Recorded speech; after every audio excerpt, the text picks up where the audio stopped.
I'm Jennifer Sanasi. You're watching News 24 Live. I'm joined in studio by my favorite guest, Kathy Marston. And today we're going to be speaking about wedding wines. It is the season of love, isn't it, Kathy? It's always the season of love when there's wine. Now, people are, I'm getting invited to a lot of weddings lately.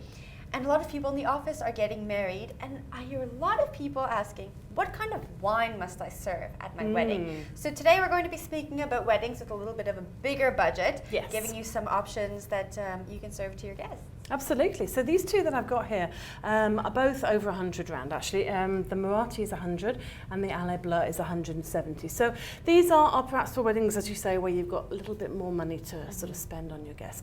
But they're both blends, and I think that if you're going to try and choose a wine that's going to go with as many different kinds of food and it's going to suit as many different kinds of people, then a blend is actually the best. So that's what we've gone for here. I never actually thought about that. I always thought, if I got married, which wine would I serve? And a blend just has puts everything all them together, absolutely. You know, so if you go with a Sauvignon, then there's always going to be people who don't like Sauvignon. If you go with a Chardonnay, there's always someone who doesn't like a Chardonnay. So a blend keeps everyone happy. So let's pour some wine, because I know you're only happy with something lovely in your glass.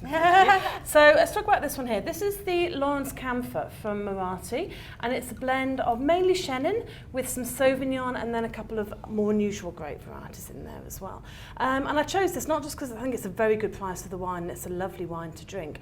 But it's got a nice love story as well, because Lawrence Camphor, that this was named after, fell in love with a slave, a girl called Ancella van der Karp, and used to walk into Cape Town and try and meet her. And, it would take him days to walk to Cape Town. Absolutely, yeah. And then he actually married her, and then when he died, she became the owner of the farm and ran it for some time. What a beautiful story. It's a nice little story. So let's have a look and see what this one's like. So it's nice and sort of peachy and appley and fresh. Lovely, okay. What do you think of that?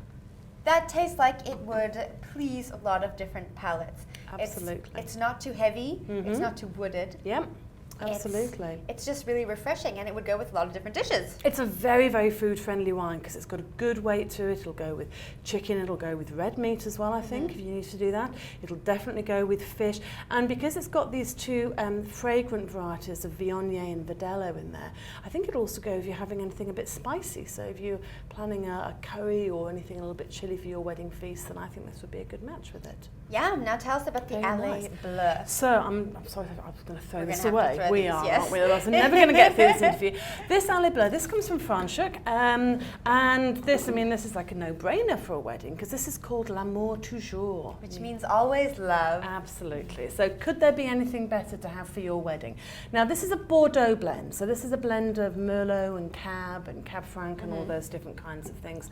And again, it's going to have lots of nice red fruits and black fruits and a little bit of oak, but not too much. And again, I think this is going to please an awful lot of people. All right, so let's have a give it a taste. Yeah.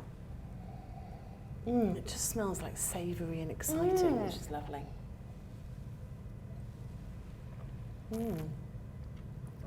Definitely taste those black fruits coming through. Absolutely. And this is nice because it's a 2011. It's got a couple of years on it, so it's not too tannic. And one of the things that you don't want to have in a wedding is a wine that scares off people that maybe don't drink wine so often. And in red wine terms, that would mean perhaps very high tannins that can be quite dry and quite awkward to drink. And this doesn't have any of those, so I think it's actually a really good wine to pick for a wedding. So, and it can also go with a lot of varieties of very much dishes. So. Lots of red meats, obviously. And I think because it is quite elegant and it's quite sort of, almost delicate in its fruit, there's no reason why you couldn't serve this with some nice chicken dishes or pastas and things as well. So I think it'll go very nicely. Well, there you have it. If you have a little bit more money to spend on your guests at your wedding, you can opt for one of these two delicious wines. You can find more information about both of them in the article below.